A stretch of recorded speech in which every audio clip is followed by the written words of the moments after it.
ನಿಮ್ಮ ಮನೆಯ ಹೆಬ್ಬಾಗಿಲು ಮುಖ್ಯ ದ್ವಾರದ ಮೇಲೆ ಅರಿಶಿಣದ ಬಟ್ಟೆಯಲ್ಲಿ ಈ 3 ವಸ್ತುಗಳನ್ನು ಗಂಟು ಹಾಕಿ ಬಿಗಿಯಾಗಿ ಕಟ್ಟಿ ಪ್ರತಿದಿನ ಪೂಜೆ ಮಾಡೋದರಿಂದ ಮನೆಯ ಸಾಲಗಳು ತೀರುತ್ತದೆ, ಕಷ್ಟಗಳು ಪರಿಹಾರ ಆಗುತ್ತದೆ, ದುಡ್ಡಿನ ಸಮಸ್ಯೆ ಸಂಪೂರ್ಣ ನಿವಾರಣೆ ಆಗಿ ಮನೆ ಏಳಿಗೆ ಆಗಿ ಅಭಿವೃದ್ಧಿ ಪ್ರಗತಿಯನ್ನು ಸಾಧಿಸುವಂತಾಗುತ್ತದೆ.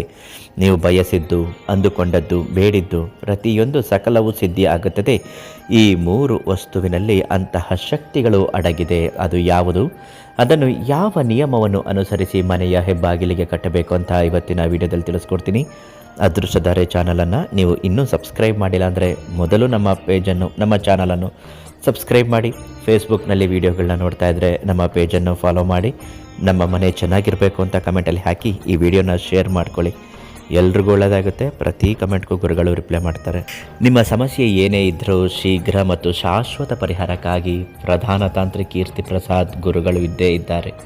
ಉಚಿತವಾಗಿ ನಿಮ್ಮ ಸಮಸ್ಯೆಗೆ ಪರಿಹಾರ ಹೇಳ್ತಾರೆ. ಯಾವುದಕ್ಕೂ ಯೋಚನೆ ಮಾಡಬೇಡಿ, ಒಂದೇ ಮನಸ್ಸಿನಿಂದ ಅವ್ರಿಗೆ ಕರೆ ಮಾಡಿ. ಆಮೇಲೆ ನೋಡಿ ನಿಮ್ಮ ಸಮಸ್ಯೆಗಳು ಎಷ್ಟು ಬೇಗ ಬಗೆಹರಿಯುತ್ತೆ ಅಂತ.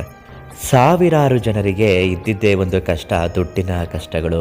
ಸಮಸ್ಯೆ ಅಂದರೆ ಈ ದುಡ್ಡಿನ ಸಮಸ್ಯೆ ಅಪರೂಪವಾಗಿರುವುದಿಲ್ಲ, ಯಾವಾಗಲೂ ಕೆಲವರಿಗೆ ಪ್ರತಿನಿತ್ಯ ಇರುತ್ತದೆ. ದುಡ್ಡು ಕೆಲವರಿಗೆ ಬಂದರೆ ತುಂಬ ಬರುತ್ತೆ, ಇನ್ನು ಕೆಲವರಿಗೆ ಅಲ್ಪ ಪ್ರಮಾಣದಲ್ಲಿ ಬಂದರೂ ಮತ್ತೆ ಕೆಲವರಿಗೆ ದುಡ್ಡು ಇರುವುದಿಲ್ಲ, ಕಷ್ಟ ಆಗಬಹುದು. ತುಂಬಿ ತುಳುಕಾಡುವಂತಹ ಸ್ಥಿತಿಗೆ ತಲುಪುವ ಕೆಲವು ತಂತ್ರಗಳು ಪೂರ್ವ ಕಾಲದಿಂದಲೂ ಮಾಡಿಕೊಂಡು ಬಂದಿದ್ದಾರೆ. ಅದರಲ್ಲಿ ಇವತ್ತು ತಿಳಿಸ್ಕೊಟ್ಟಿರುವ ಹಾಗೆ ಹಳದಿ ಬಟ್ಟೆಯಲ್ಲಿ ಕೆಲವು ವಸ್ತುಗಳನ್ನು ಕಟ್ಟಿ ಮನೆಯ ಹೆಬ್ಬಾಗಿಲಿನಲ್ಲಿ ಮೇಲೆ ಇರಿಸಿ ಪೂಜೆ ಮಾಡುವ ತಂತ್ರ. ಮಂಗಳವಾರ ಮತ್ತು ಶುಕ್ರವಾರ ಪ್ರಶಸ್ತವಾದ ದಿನಗಳು. ಈ ದಿನಗಳಲ್ಲಿ ನೀವು ಈ ತಂತ್ರ ಮಾಡಿದ್ರೆ ಬಹು ಬೇಗನೆ ಫಲಪ್ರದಾಯವಾಗುತ್ತದೆ. ಬೆಳಗಿನ ಜಾವ 5 ಗಂಟೆಗೆ ಎದ್ದು ತಣ್ಣೀರಲ್ಲೇ ಸ್ನಾನ ಮಾಡಬೇಕು. ಅದರಲ್ಲೂ ಬ್ರಾಹ್ಮಿ ಮುಹೂರ್ತ ನೀವು ಅಂದುಕೊಂಡದ್ದೆಲ್ಲ ಯಶಸ್ವಿ ಯೋಗಕ್ಕೆ ತಿರುಗಿಕೊಳ್ಳುವಂತಹ ಸಮಯ.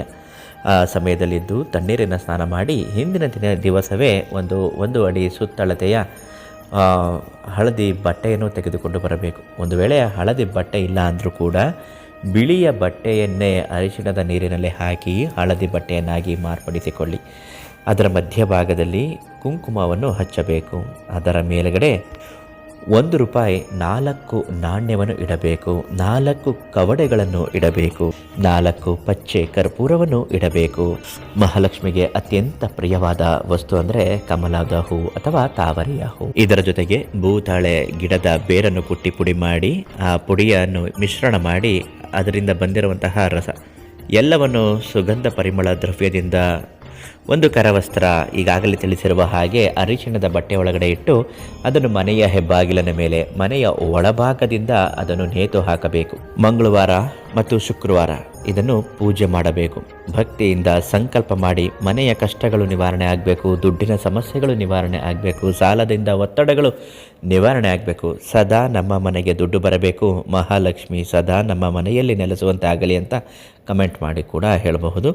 ಹೀಗೆ ಹೇಳಿಕೊಂಡು ಓಂ ಮಹಾಲಕ್ಷ್ಮಿ ದೇವಿಯೇ ನಮಃ ಅಂತ 21 ಬಾರಿ ಈ ಮಂತ್ರವನ್ನು ಹೇಳಿ 3 ವಾರಗಳಾದ ಬಳಿಕ ಇದನ್ನು ಬದಲಾಯಿಸುತ್ತಾ ಬರಬೇಕು. ಇದನ್ನೇನು ಮಾಡಬೇಕು ಅಂತ ಗುರುಗಳು ಹೇಳ್ತಾರೆ.